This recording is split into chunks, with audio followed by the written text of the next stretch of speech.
So I guess it's all over now, and we will never see this show have another episode again because today we saw the end of Stranger Things. I saw the end of Stranger Things and I watched it. Happy New Year, welcome back to the James Ramblin Reviews, and in today's video I'll be reviewing Stranger Things 5 Episode 8 The Right Side Up.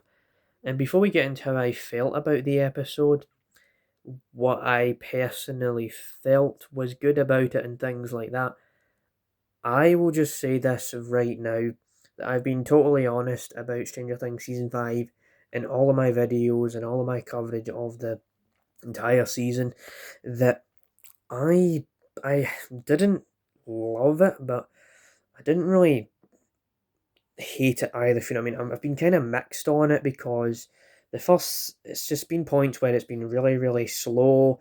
There's not a lot of points where it really got going really fast. There wasn't so much like, oh, this is happening, oh, I'm so invested, none of that stuff. I feel like a lot of the stuff was dragging on, and they were spending so much time trying to go through three or four things before giving you the main course of what was actually meant to be.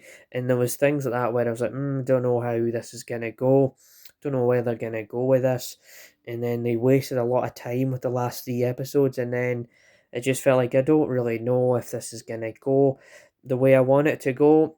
And then I flicked on this episode, The Right Side Up, and this might be a surprise, this might not be a surprise, depends on how you feel on this video, but I'm gonna say it right now, this is probably the best episode of the series so far. I meant the season, not the series as a whole, none of that, but it's definitely the best episode of Stranger Things Season 5. It kind of just hits the ground running for me, and then it never stops really going. Like, if you know what I mean, like it keeps going really quickly. It gets really into the nitty gritty of everything I wanted it to go for. Sure, there is a few times where it slows down. There are moments where there's just talking and this is happening and all that's happening, but then it really does get itself going, where you do see the final, you do see the final act, you do see the finality of it all. There's action moments, there's a big crazy fight towards the middle section of the episode, and then you get a finality point where, hey, this is just the ending.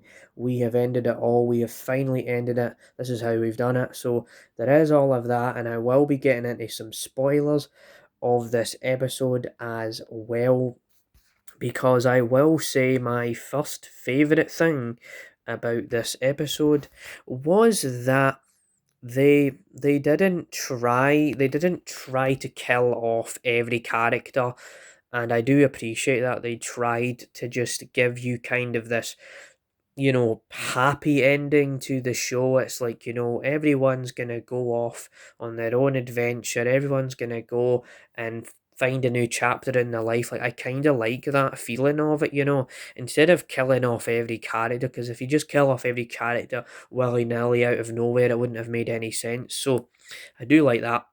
What I don't like is that they did bring back the Lost Sister, and I have said this in my previous videos that they should have probably never brought the character back, because you know what they did with her?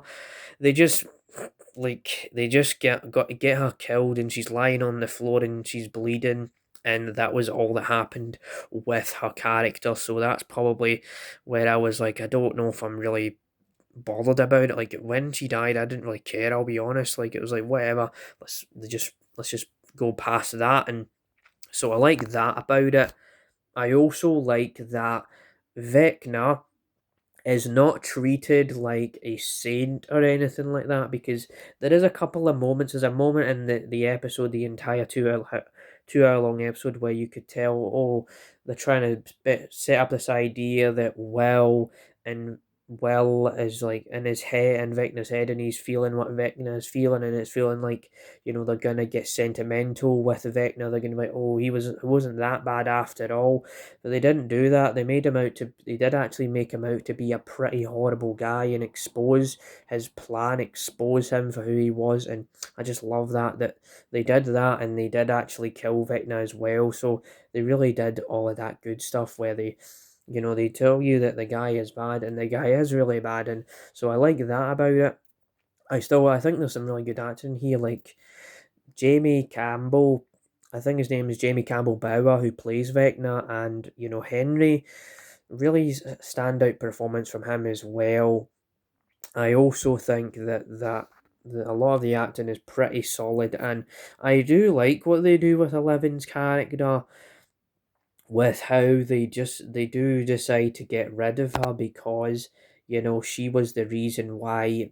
If you get rid of Vecna, if you get rid of her, get rid of 11, you basically get rid of Vecna because they were all connected. So I like there was a kind of a sense of clarity, a sense of let's end this thing, let's just go in for it. But there's also an argument to be made about that how she went out like that, because literally what happens is we see 11 and she just kind of disappears in the wind. Like that's what it kind of looks like when you watch the episode. So there's an argument to be made like, oh, was it really that great? You know, but I didn't mind the choice to get rid of her because they were setting that up in season 5. Like we need to get rid of 11 because she is the person. She was one of the very first people in the lab connected to the upside down, connected to all the monsters and things. So I think that when they did that, it was pretty decent. And so I'll say that I didn't really like what they done. I didn't really care too much about the lost sister and how Callie, I think her name is, number 8 or whatever. Like when they killed her, it didn't really bother me because I was like, you know what, she was pointless anyway. She kind of just passes away and she's done and dusted like that. And I do like that. And I also kind of like the whole point where they all graduate and stuff. Like I thought that was kind of cool how they got that ending that they did deserve. And there's a lot of things like that where it felt like a lot of it really had a reason to be there. A lot of it had a reason to happen. So honestly, what I will say is I'll probably give this about a 7 out of 10. It's easily the best episode out of this entire run of episodes we had. And that's obviously, it's not really saying a lot considering the last 7 episodes where, let's say, hit a miss, but overall, that's just how I felt. Let me know how you felt about this finale of Stranger Things. Do you think it's the worthy conclusion to the almost 10 years of this series coming out and being on television, being on Netflix?